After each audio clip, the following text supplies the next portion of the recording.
राज्याचे अर्थमंत्री आणि उपमुख्यमंत्री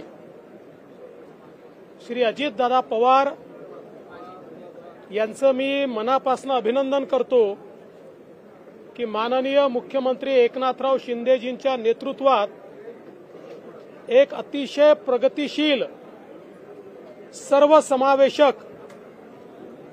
सर्वजन हिताय सर्वजन सुखाय अशा प्रकारचा अर्थसंकल्प हा त्यांनी सादर केला आहे।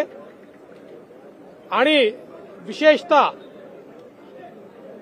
शेतकरी, महिला, युवा, मागासवर्गीय अशा सगळ्या घटकांना समर्पित अशा प्रकारचा हा अर्थसंकल्प आहे। उद्धवजी म्हणाले हा थापांचा अर्थसंकल्प आहे। हा थापांचा नाही, हा आपल्या मायबापांचा अर्थसंकल्प आहे। कारण शेतकऱ्यांना मोफत वीज देण्याचा ऐतिहासिक निर्णय घेणारा, कापूस आणि सोयाबीन उत्पादक शेतकऱ्याला मदत करण्याचा निर्णय घेणारा, महिलांकरता विविध योजना आणणारा,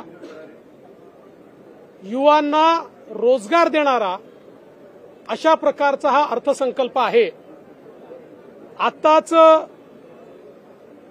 विरोधी पक्षाचे लोक या ठिकाणी बोलत होते आणि आम्ही टेलिव्हिजनवर बघत होतो, त्यावेळी त्यांच्या बोलण्यात जोर नव्हता, त्यांच्या चेहऱ्यावर नूर नव्हता, चेहरे उतरलेले होते आणि केवळ टीका ते करत होते।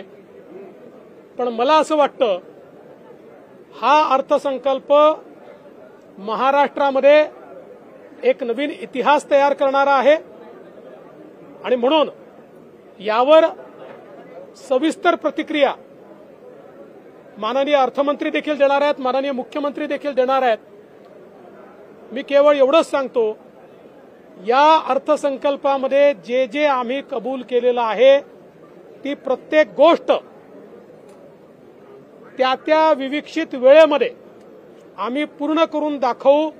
आणि अर्थसंकल्प म्हणजे हा निवडणुकीचा अर्थसंकल्प नाही, तर हा निर्धाराचा अर्थसंकल्प आहे, हे आम्ही निश्चितपणे दाखवू।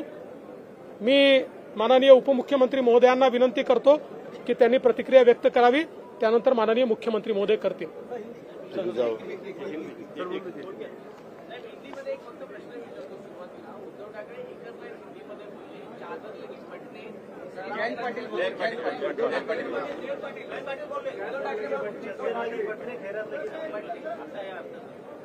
असं है कि ऐसा है, जयंत पाटिल या विपक्ष के सारे नेता ये पहले ही लिखकर लाते हैं कि बजट पर क्या बोलना है। तो बजट हम कैसा भी पेश करते तब भी उनकी प्रतिक्रिया यही होती, स्टीरियोटाइप प्रतिक्रिया है। उनके चेहरे पर नूर नहीं है, चेहरे की चमक चली गई है। जो उनको लगता था झूठा नैरेटिव फैलाकर लोकसभा में चंद सीटें जीत गए, उसका जो उत्साह था, आज के हमारे बजट ने उनके उत्साह को समाप्त कर दिया है। एक बहुत ही रियलिस्टिक, वास्तववादी इस प्रकार का बजट हमारे अर्थमंत्री और उपमुख्यमंत्री अजित पवार जी ने पेश किया है। मैं उनका अभिनंदन करता हूं, हमारे नेता मुख्यमंत्री जी का अभिनंदन करता हूं। युवाओं के लिए, महिलाओं के लिए, किसानों के लिए, दलित आदिवासियों के लिए जिस प्रकार से इस बजट ने नए दरवाजे खोले हैं, मैं ऐसा मानता हूं एक ऐतिहासिक ऐसा बजट है जहां एक और किसानों को मुफ्त बिजली मिल रही है, किसानों को दूध के लिए, सोयाबीन के लिए, कपास के लिए मदद मिल रही है और महिलाओं को मदद मिल रही है। हमारे युवाओं को इस बजट के माध्यम से 10,000 रुपए अप्रेंटिस का मिल रहा है।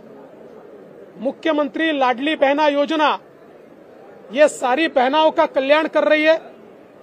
मैं ऐसा मानता हूं कि एक बहुत ही अच्छा अर्थसंकल्प बजट हमारे अर्थमंत्री ने रखा है और मैं दावे के साथ कहता हूं, जो हमने कहा है वो हम करके दिखाएंगे। जो टाइमलाइन दी है उस टाइमलाइन में करके दिखाएंगे। अशाच आणखी महत्त्वाच्या घडामोडींसाठी लयभारीच्या यूट्यूब आणि फेसबुक पेजला लाईक, शेअर आणि सबस्क्राईब करा।